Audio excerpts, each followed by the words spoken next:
Good evening, everybody. Brian Neubert here from goldenblack.com, live in Assembly Hall here in Bloomington, Indiana, following Purdue's 74-62 win over Indiana. Perhaps you've heard.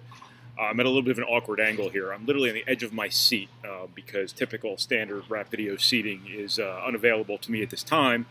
So I'm literally sitting where the big-time boosters sit, and I'm directing myself toward the laptop. So I'm a little bit out of sorts here, so if this breaks my rhythm, my apologies.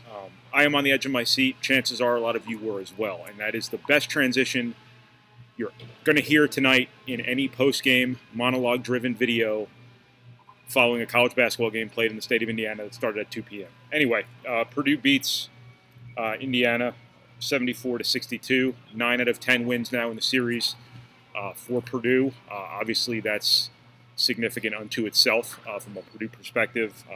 People take this rivalry very seriously, as I understand it. But a lot went into this. It's I don't really prepare to do these. I think that's part of the charm, the train wreck that it can so often become, because I've not prepared in the least. But I do put maybe 5 or 6 seconds of thought into it before I hit the little button that starts the whole production here when the magic starts happening. I do put 5 or 6 seconds of thought into it. I write down maybe 5 or 6 words. The words were hard to come by today because everything was fine. And it's weird when everything's great, But yeah, like everything literally was fine for Purdue. Typically, I like to break out some individuals, obviously. Everybody was good. Like literally everybody was good. I mean, if you look down this box score, props. The only thing that really jumps out at you as not ideal is Travion Williams is 3 of 11, only scored 6 points. He's your leading scorer, but his presence, really mattered in this game. All 6 of his points came in the back 10 minutes of the first half, where Purdue, was able to work toward the run that put it in a pretty good position here. So saying he didn't play well just because he wasn't productive, I don't know if that's reality. He did some things around the rim. He obviously gave Indiana a lot to worry about at the basket. Other than that, everybody was good. Everybody did what they do. Some people did a lot more than they've been doing. And what's significant about this to me is, it's so often oversimplifying basketball to say so-and-so's making shots, so he was good, or so-and-so, such and such team is really struggling to shoot the ball, so they can't win. Shooting is not necessarily basketball success, but it has also been a big part of why Purdue has struggled away from Mackey Arena. And part of what's held it back on the road hasn't been just its ability to just shoot well from start to finish, but it's been that moment where, you've made your run, you've got a 15-point deficit down to 4. The 15-point deficit, obviously the bigger problem than not being able to make shots when you're down 4, but you get that opportunity and then you can't make the shot when you need the shot, when you badly need the shot, and starting with Jihad Proctor's 3 in the final minute Northwestern, followed, of course, by Sasha Stefanovic's game winner. Say it with me again. Sasha Stefanovic saves the season. Sasha Stefanovic saves the season. Sasha Stefanovic saves the season. Keep going.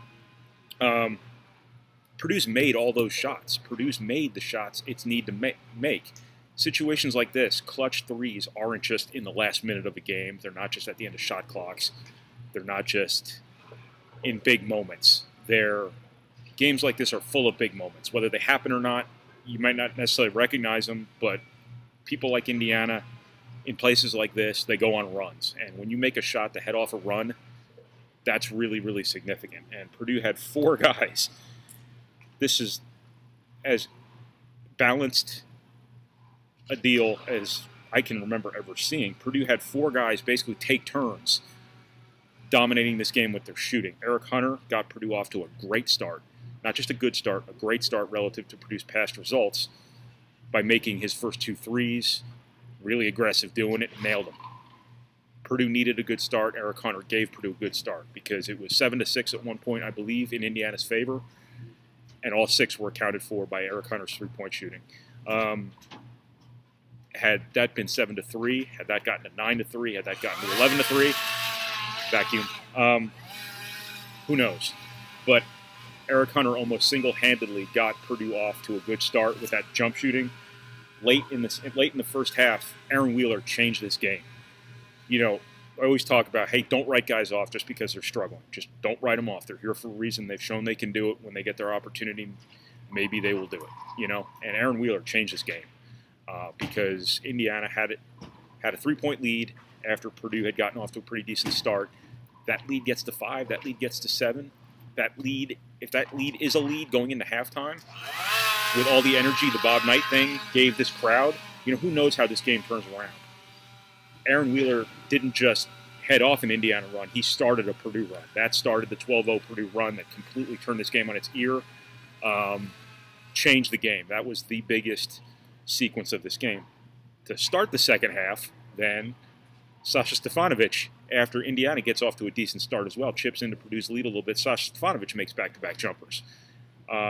Basically matches Indiana's good start to the second half when Indiana was probably playing a little bit better than Purdue right out of the chute to start the half. And then, of course, later in the second half, the 2 shots Isaiah Thompson made as part of the little 8-0 run there. First of all, the transition 3 from the wing, big time. The second one where he came off somebody's screen up to the top of the wing here.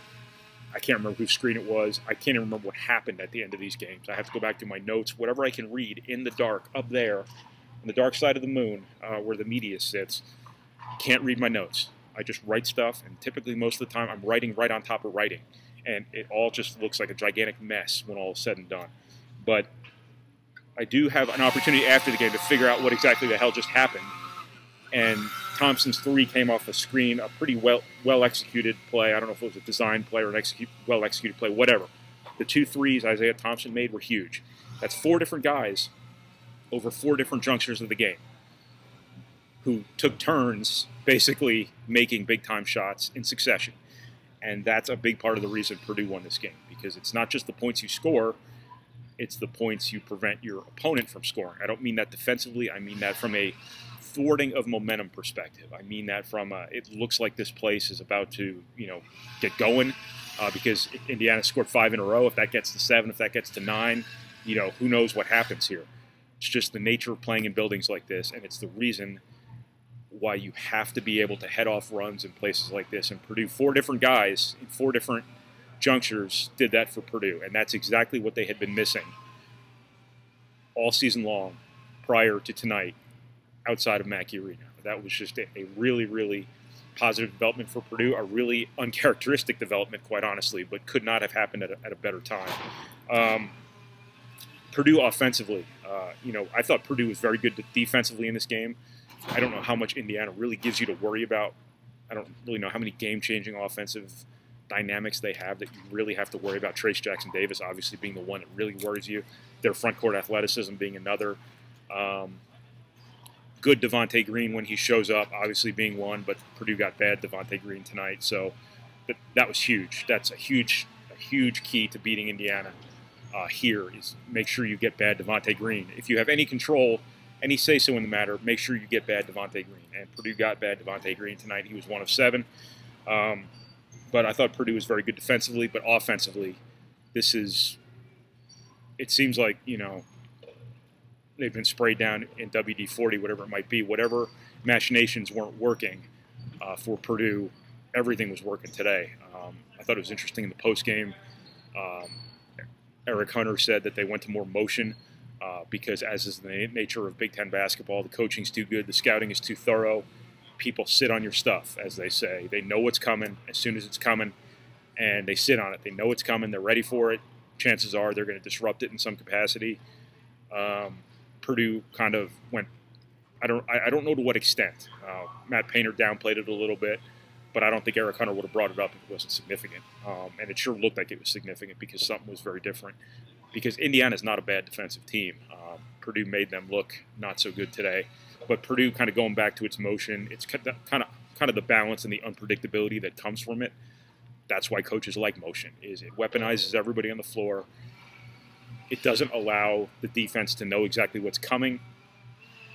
If that was a significant move on Purdue's part, obviously it worked very well because Purdue has really struggled to execute offense away from Mackey Arena. It had no such struggles today. They were really good on offense. 48% overall shooting is a pretty good deal for a team that was, I think, last in the Big Ten in field goal percentage in Big Ten play.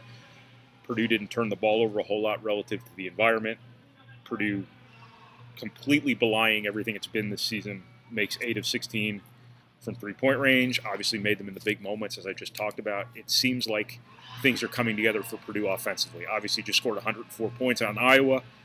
You dominated the last 3 minutes against Northwestern, made every shot you needed to make. It seems like things are coming together for Purdue offensively. And if there's one player I think that's tied to, today obviously Aaron Wheeler had a lot to do with it. I think in general the two seniors are playing so well right now, that has a lot to do with it. But the one guy who really does jump out is Eric Hunter. I think that, he is playing his best basketball this season with the ball in his hands. He gets used in a lot of ball screen stuff, whether that's organic in motion, whether that's called stuff, whatever it may be. He is making great decisions. He's making great plays. He's been on it as a passer. I know he had a couple turnovers against Iowa. That was blowout casualness, probably, but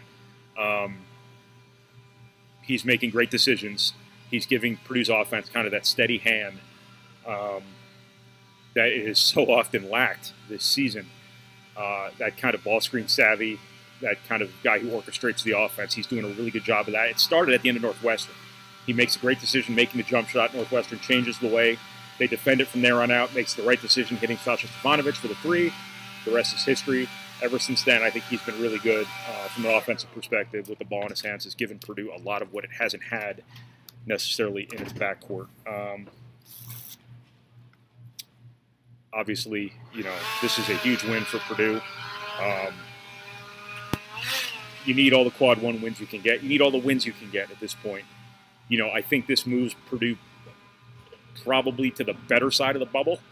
I don't think it gets it off it by any means. Purdue's got to win some more games from here on out to make sure that their place in the NCAA tournament is secure. But this puts them in a much cozier position than they were here a couple of days ago, because you had no road resume to speak of all season long. Again, this is another quad one win. Headed into a stretch of games here where almost every game you play is a quad one win. So you literally have an opportunity here to build almost an entire season's worth of resume in the final 3 or 4 weeks of the season, which is just kind of the nature of the Big Ten this year, where everybody's scheduled well enough to have good resumes, to have good net ranking quotients, but everybody's so even that, once again, everybody's the same. So in a league where the home court is a huge differentiator, when you're the same and the home court matters so much, the home team's usually going to win. Now, obviously, the Big Ten has normalized a little bit here in the last couple of weeks where the road teams starting to have more success. But for Purdue to break through that glass ceiling here, so to speak, no pun intended for Purdue's Indiana's outgoing athletic director, it's huge. Obviously, it's February and not January, but this maybe can take on some of the same effect that last year's game at Wisconsin and then the Ohio State game that followed it a few weeks later had for Purdue. They won some close games on the road. That sort of built some momentum, and that really kind of helped them moving forward, vaulted them toward a Big Ten championship. Obviously, Purdue's, a little bit behind the 8 ball from a Big Ten championship perspective, but if everybody keeps losing, you never know. Crazy things happen. I mean, this has been a pretty wild year in the Big Ten, but I think Purdue's more urgent concern here is obviously getting in the NCAA tournament, and to do that, you have to do it away from Mackey Arena. And this is a hell of a good start for Purdue, because this may not have been a close game that you gutted out necessarily. This was relatively comfortable.